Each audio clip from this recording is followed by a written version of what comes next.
The illegal child migrant crisis is regularly debated in states bordering Mexico, of course, but this contentious issue is now reaching well beyond the border. Maine's Republican Governor Paul LePage set off a firestorm following his remarks about the immigrant children being sent to his state. Arise News anchor Julian Phillips joins me now here in the New York studio with more on this story. Julian. Thank you, Debbie. Oh, my goodness, this is something else here. A lot of twists and turns here. Maine's governor has, in fact, made some very strong statements about the situation in his state. Far from the Texas border, Maine's incumbent Republican Governor Paul LePage shocked reporters at an event at a homeless shelter on Monday when he accused the federal government of pushing the burden of caring for the unaccompanied minors unfairly onto the states. The governor said, quote, "If we have 8 kids in the state right now, and if there are any state dollars going there, there are 8 Mainers not getting services. There's not an endless pot of money up there." Immigration advocates back in Maine say their governors got it wrong. Well, the governor's statement was unfortunate because it sends a message that Maine is not a welcoming state for immigrants. It fails to recognize the horrible humanitarian crisis that's led so many unaccompanied children to risk their lives in order to seek safety in the United States. And we should be focusing on how we can help to solve the problems and how we are going to help the children who are seeking refuge in our country and not worry about how 8 children are going to impact Maine's economy. And the anti-immigration sentiment is spreading. It boiled over in Boston last weekend with protesters in front of the State House in neighboring Massachusetts. It is so wonderful to see the silent majority silent no more. Send them back. Stop them at the border. Everyone, secure the border. Shame on you! They're criticizing Massachusetts Governor Deval Patrick's offer to the feds to use 2 military bases to temporarily house the immigrants. This humanitarian crisis, Patrick warns, as history dictates, could have huge consequences. Well, my inclination is to remember what happened when a ship full of Jewish children tried to come to the United States in 1939, and the United States turned them away. And many of them went to their deaths in Nazi concentration camps. Well, President Barack Obama is urging Congress not to leave town for the month of August for their vacations without doing something to help to solve this problem. Of course, a nearly $4 billion package is currently on the table to provide more border security, immigration judges, as well as other resources to help Central American countries deal with this crisis. Of course, any movement in Congress before vacation recess at this point just may be a toss of the dice. Debbie. Yeah, or slim to none, more we don't have much time. We don't have much That's time. Right. All right, I want to talk specifically about this issue in Maine, and then we'll broaden out and talk about some broader issues. So with this particular governor, Paul LePage, up for re-election, elections, of course, are coming up in November. Is this issue really politics right now? Well, as you know, everything revolves around politics.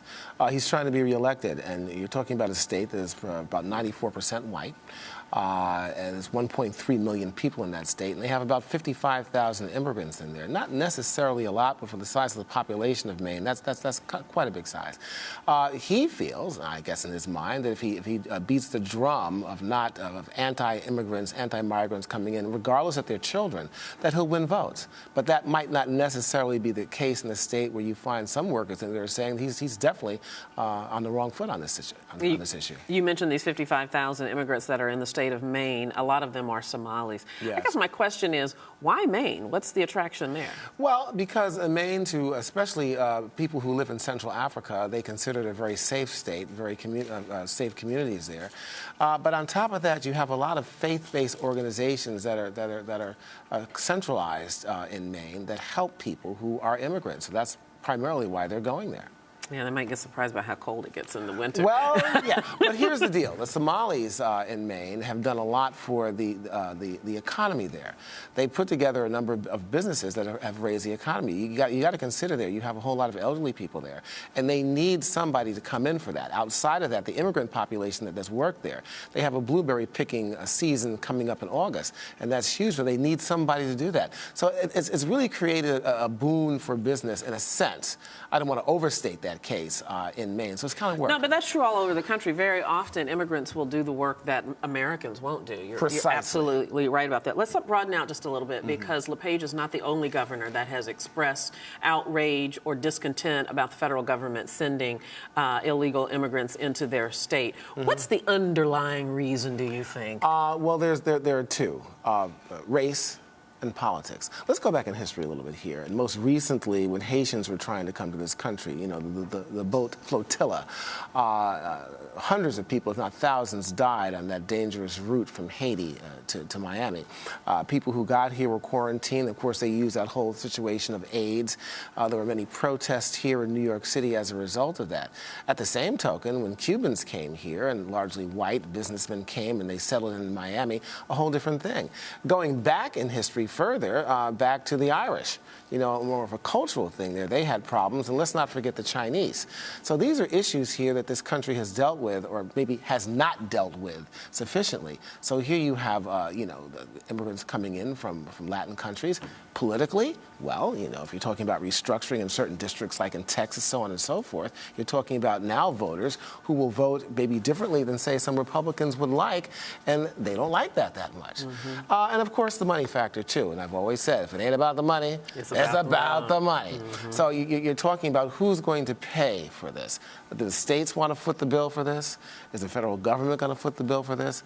And how many jobs and what else might be taken away from people who already live here? So there's this fear that there's money that either they don't have, don't want to spend, or it might be taken away from folks who already live here and need it. There's one very important issue in this that sometimes gets lost in all of the political posturing, and that is the real need in many cases for asylum. I love that last bite that you used in the piece from Massachusetts Governor Deval Patrick, and said, let's not forget those 10,000 children that came that were Jewish and were sent back to their deaths during the Holocaust. And so how many of these illegal immigrants, particularly from Central America, El Salvador, Guatemala, do you think have legitimate asylum cases? Well, there's a report, I think it came out through the UN, nearly 2/3 of these children may have a legitimate claim to seek asylum in this country. Now, if that is the case, the question is, what do we do then? I think what has happened in this country, you know, you're looking at not adults, not elderly people, not necessarily sick. You're looking at children. And I think that some people have become so desensitized to that fact. They don't realize that we are dealing with children in this case. Also, there's also a history behind this, too. We have a certain claim into why these kids are coming here.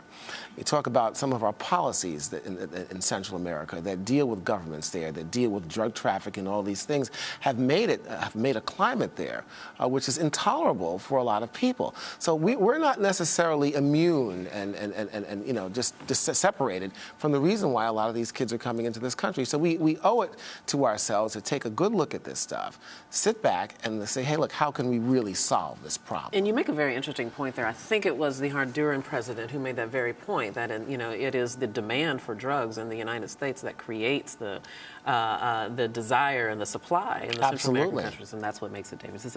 It is a dangerous and frustrating, vicious cycle. Yeah, and something we're going to have to deal with. Indeed, indeed. Julian Phillips, excellent. Thank you very much. You're welcome.